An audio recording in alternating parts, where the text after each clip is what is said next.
नमस्कार सकल के स्वागत करছি আমার অন্নেস বাংলা ইউটিউব চ্যানেলে। আর আমার নাম বিনয়, আমি একজন গভর্নমেন্ট সার্টিফাইড যোগ টিচার এবং নিউরোথেরাপিস্ট।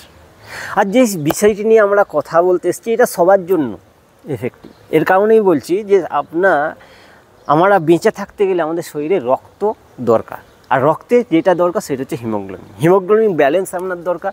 যদি বেড়ে যায় তাহলে তো খুবই ভালো। তো হিমোগ্লোবিনকে ব্যালেন্স করার জন্যে, আপনার শরীরকে ভিটামিনকে ব্যালেন্স করার জন্যে, হরমোনকে ব্যালেন্স করার জন্যে এফেক্টিভ যেই কাজটা করতে হবে, যেই কাজটা আপনার করা দরকার, মাথায় যেটা রাখতে হবে। কি কাজটা করে সেইটা করছেন সেটা ফ্যাক্টর নয়, আপনার যেটা মাথার মধ্যে ক্লিয়ার যে জিনিসটা করতে হবে সেইটা হচ্ছে আমাদের শরীরের মধ্যে সবচেয়ে বড় হাড় কোনটি। তো বলে রাখি, আপনার যে থাই মাসেল এটা পায়ের এই যে কোমর থেকে হাঁটু পর্যন্ত দুটো পায়ের এই হাড়টার নাম হচ্ছে ফিমার। তো এই হাড় থেকেই আমাদের রক্ত উৎপন্ন হয়। তাহলে রক্তের উৎপন্ন হচ্ছে আমরা কোথা থেকে? হাড় থেকে। তাহলে সেই হাড়টাকে আপনাকে স্ট্রং করতে হবে, তাকে স্ট্রং রাখতে হবে। তার জন্য কিছু আপনাকে অ্যাক্টিভিটি করতে হবে। আপনি কি করে করছেন সেটা ফ্যাক্টর নয়, কিন্তু তার জন্য আপনাকে অ্যাক্টিভিটি করতে হবে। সবচেয়ে ভালো অ্যাক্টিভিটি যেটা দেখা যাচ্ছে সাধারণত সেটা হচ্ছে বৈঠক।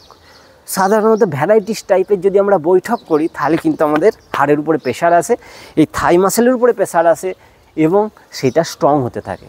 প্রথমেই বলে রাখি, একদিনে যদি একটু বেশি আপনি বৈঠকে ভ্যারাইটিস টাইপের এক্সারসাইজ করে দেন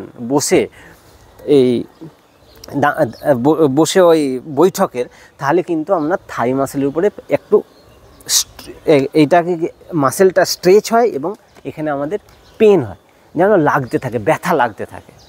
যেটা এখানেও আবার চলে আসছে ইন অ্যারোবিক রেসপিরেশন।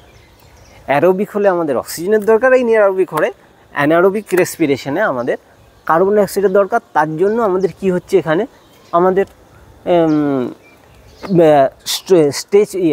মাসেল একসঙ্গে ফিক্সড হয়ে যাচ্ছে এবং সেখানে আমাদের লাগতে থাকছে। তো তার জন্য আমাদের তেল মালিশ করে, হালকা গরম তেল মালিশ করলে আমাদের সেটা নর্মাল পজিশনে চলে আসে।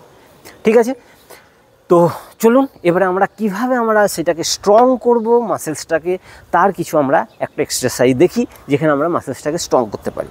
তো আমরা দুটো পাকে এমনি করে খুললাম, অত পেছনে যাওয়ার দরকার নেই, এগিয়ে চলে সামনে থেকে ক্লোজ। এখানে শুধু আমাদের এখানটা দেখাতে হবে। ঠিক আছে, তো কী করছি এটা ভালো করে কিন্তু দেখার চেষ্টা করো এবং করার চেষ্টা করো।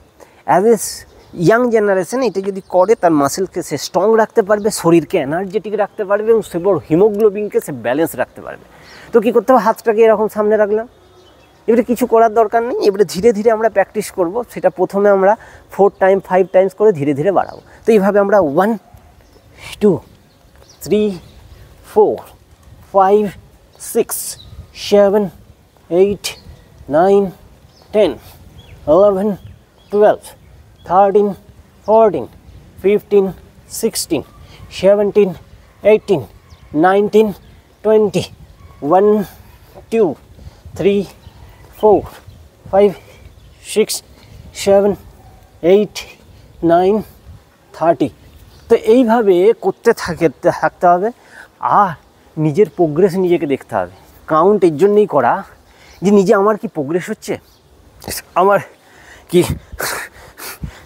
হামাতে থাকছি করার পরে, এইটা দেখতে হবে যে আমি কতটা বেশি করতে পারছি ধীরে ধীরে। তো অবশ্যই এইভাবে করলে আমাদের থাইয়ের উপরে প্রেশার আসছে। এটা এইভাবে যদি করি, আমি দেখেছি আমার থাইয়ের উপরে প্রেশার আসে। প্রথমে যখন করি তখন লাগছিল, এখন আমি 30-50 পর্যন্ত যদি করি তাহলেও কিন্তু লাগবে না, নর্মাল পজিশনে চলে আসছে। আপনিও করুন, করতে করতে প্র্যাকটিস করুন। এতে কি হবে না, আপনার সোর্স অফ ব্লাড বাড়তে থাকবে, হিমোগ্লোবিন বাড়তে থাকবে। পেছনে যে পাশা আছে এখান থেকে আমাদের সোর্স অফ ভিটামিন, তো এখানগুলো মধ্যে প্রেশার আসছে, তখন আমাদের ভিটামিনও শরীরের মধ্যে বাড়তে থাকবে ভ্যারাইটিস টাইপের। তো এগুলোকে করুন। আর করার পরে কীরকম লাগছে, কি একদিন করলে কিন্তু হবে না, 2 সপ্তাহ 3 সপ্তাহ করুন। করার পরে দেখবেন লাগলে তেল মালিশ করুন, লাগবে, করার পরে কিন্তু লাগবে, এখানে স্টিফনেস আসবে, লাগবে। তেল মালিশ করুন, ফ্লেক্সিবল করুন, তাহলেই দেখবেন কিছুদিন করার পরে খুব ভালো লাগবে, শরীর এনার্জেটিক লাগবে। তো এগুলোকে করুন। ভালো থাকুন, সুস্থ থাকুন, আর ভিডিওটিকে দেখার জন্য অশেষ ধন্যবাদ।